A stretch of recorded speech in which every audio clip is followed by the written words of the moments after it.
Praise the Lord. मैं Aradhana Chaudhary assembly of believers church Vikas Nagar की ओर से आप सबको खैर मकदम करती हूँ और मैं एक वचन से आपको आज आशीष देना चाहती हूँ। ये बहुत ही सौभाग्य की बात है कि संडे मन्ना पेज पे आज मुझे मौका मिला और इस वचन से मुझे बहुत आशीष मिली है और मैं चाहती हूँ कि ये आशीष मैं आपके साथ बांटूं।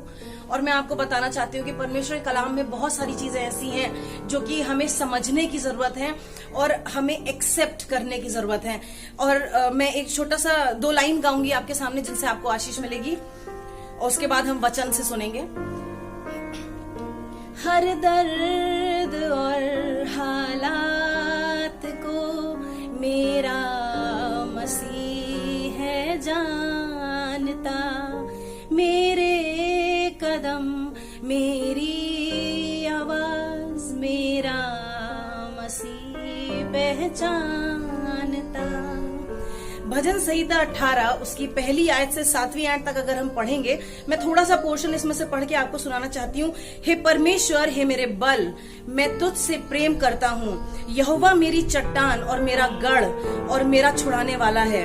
हालेलुया। वचन यहाँ बताता है कि यहोवा मेरी चट्टान है और मेरा गढ़ है और मेरा छुड़ाने वाला है। नो मैटर किस सिचुएशन में आप हैं, किन परिस्थितियों से आप गुजर रहे हैं, कितना भी नेगेटिव आपकी लाइफ के अंदर हो रहा है, लेकिन अगर परमेश्वर आपका दृढ़ घर है, परमेश्वर अगर आपके जीवन में वास करता है, अगर परमेश्वर के सामने आपने अपनी परिस्थितियों को, अपनी परेशानियों को रखा है, यकीन मानिए मेरे प्रियो, परमेश्वर आपके संग खड़ा रहेगा क्योंकि वो ही आपका छुड़ाने वाला है। आगे वचन बताता है, मेरा ईश्वर मेरी चट्टान है जिसका मैं शरणागत हूँ, वो मेरी ढाल और मेरी मुक्ति का सिंह और मेरा ऊंचा गढ़ है। हमें जरूरत है कि हम परमेश्वर के वचन पे मन लगाएं और परमेश्वर को अपनी चट्टान, अपना शरण स्थान बनाएं। कई बार हम बहुत सारी चीजों को अपना शरण स्थान बना लेते हैं, हम बहुत सारी चीजों में अपनी खुशी ढूंढने की कोशिश करते हैं, लेकिन trust me, they are momentum, वो कुछ क्षणों के लिए होती हैं। लेकिन जब हम परमेश्वर में अपने आप को शरण देते हैं, अपने आप को जाकर के शरण पाते हैं परमेश्वर में, तो हम जानते हैं कि सच्ची खुशी, आत्मिक खुशी, आत्मिक उन्नति क्या है। और मैं आपको बताना चाहती हूँ कि परमेश्वर ने इस वचन से मुझे आशीष दी। अगर हम आगे पढ़े तो यहाँ पे जिस तरह से मैंने बताया कि यहाँ पे लिखा हुआ है कि वो मेरी ढाल है, यानी कि all the negative circumstances that you come across, आपको परमेश्वर उन सर्कमस्टांसेस से बचाता है। कोई भी विपरीत परिस्थिति आती है तो परमेश्वर ढाल बन के खड़ा हो जाता है और वो मेरी मुक्ति का सिंह है। जब मैं किसी ऐसी सिचुएशन में फंस जाता हूँ या जाती हूँ जहां पे मुझे लगता है कि अब क्या होगा, अब हम क्या करेंगे, तो वहां परमेश्वर आता है और आपको मुक्त कर देता है और वो आपको एक ऊंचे स्थान पे बैठाता है जहां से कि आप देख सकते हैं कि यस, परमेश्वर ने मेरे लिए क्या क्या उत्तम काम किए हैं। आगे लिखा हुआ है, मैं यहोवा को जो स्तुति के योग्य है पुकारूंगा और इस प्रकाश में अपने शत्रुओं से बचाया जाऊंगा। इस प्रकार मैं अपने शत्रुओं से बचाया जाऊंगा। और परमेश्वर जो है, हम परमेश्वर को सिर्फ पुकार ले। हम कई बार बहुत सारी चीजों को, डॉक्टर्स को, लॉयर्स को, मम्मी को, पापा को पुकारते हैं, लेकिन जब हम अपने खुदा को पुकारते हैं तो जिस तरीके से लिखा हुआ है यहाँ पे कि मैं उसको पुकारूंगा और वो मुझे छुड़ा लेगा।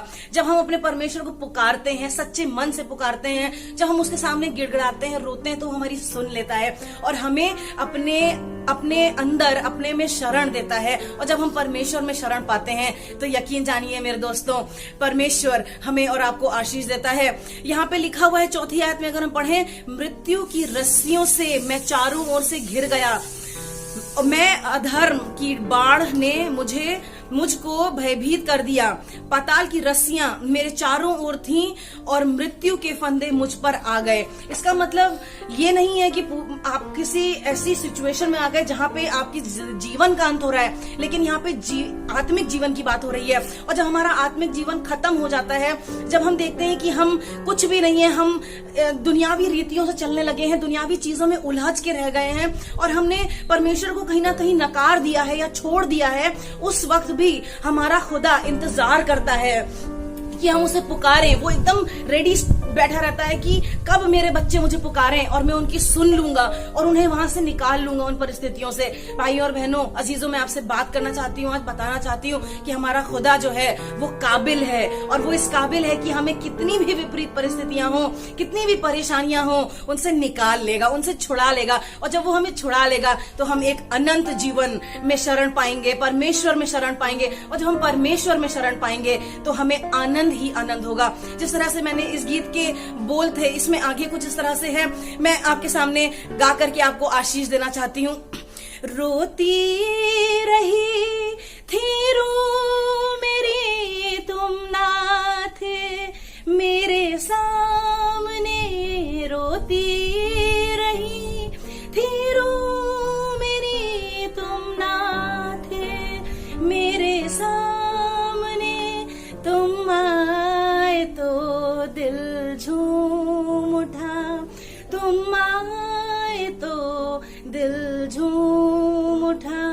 तुम में खो जाना मांगता, हर दर्द और हालात को मेरा मसीह पहचानता। हमें जरूरत है कि हम अपने हालात, अपनी परिस्थितियां अपने परमेश्वर से बांटें। बहुत सारे लोगों से बांट के देख लिया, लेकिन या तो वो हंसी उड़ाते हैं, मजाक करते हैं, और या फिर वो हमें सिर्फ ये कह पाते हैं, yes I understand. But if someone is there who can give you a solution to your problem, it's Jesus, it's our God, our living God, हमारा परमेश्वर जो कि महान है और स्तुति के योग्य परमेश्वर है। हमें जरूरत है कि हम और आप उसकी शरण में आए। And trust me, He will definitely give you a solution to your problem. मैं परमेश्वर का धन्यवाद देती हूँ इस खूबसूरत समय के लिए, इस संडे मन्ना पेज के लिए, और आपसे बात करने के लिए जो opportunity milli. May God bless you. आइए हम प्रार्थना करें छोटी सी, और परमेश्वर के हाथों में अपने आप को सौंपेंगे और चाहेंगे कि आज ये वचन जिस तरह मेरे जीवन को पलट दिया है, बदल दिया है, आपके जीवन में भी कार्य करने पाए। प्यारे खुदावंद, धन्यवाद देती हूँ प्रभु आज के इस खूबसूरत समय के लिए प्रभु जी, जो आपने दिया कि प्रभु तेरे नाम की महिमा कर सके और समझ सके कि हमारा शरण स्थान सिर्फ और सिर्फ तू ही है। प्रभु हमें आशीष देने के लिए सिर्फ तू ही है। प्रभु हमारे दुख दर्द दूर करने के लिए यीशु सिर्फ आप ही काबिल है। वंदे प्रभु हम अपने जीवन का स्रोत आपको बना सके। वंदे प्रभु हमारी जिंदगी की हर एक बात में, हर एक आशीष में, हर एक परिस्थिति में हम तुझे पुकारने वाले हो सके। और हम जानते हैं प्रभु तू काबिल है, तू सुनता है और तू उत्तर देता है। प्रभु हम धन्यवाद देते हैं इस संडे मन्ना पेज को और हर उस शख्स को जो इसे सुन रहा है, आशीष मिले। यीशु के नाम से मांगते हैं, आमीन। Praise the Lord.